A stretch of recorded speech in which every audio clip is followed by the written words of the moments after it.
Now, in a report titled Sri Lanka Suppressing Calls for Justice, international human rights watchdog Amnesty International has reiterated its call for the UN to establish an international investigation into alleged violations of international human rights and humanitarian law by all sides in the Sri Lankan conflict.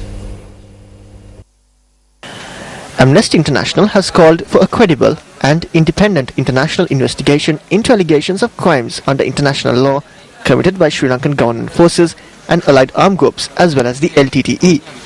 The organization also calls for the UN to conduct close ongoing international monitoring of the human rights situation in Sri Lanka, including of the effectiveness of any domestic accountability processes. In its report, Amnesty International also calls on the Sri Lankan authorities to publicly acknowledge that attacks, including threats, detention, harassment, intimidation and killings have been committed against journalists, lawyers, human rights defenders, civil society activists and others for exercising their right to freedom of expression. Furthermore, Amnesty International calls on the Sri Lankan government to cooperate fully with the UN Special Procedures mandate holders by responding positively to outstanding requests for invitations to visit Sri Lanka and by providing them with unfettered access.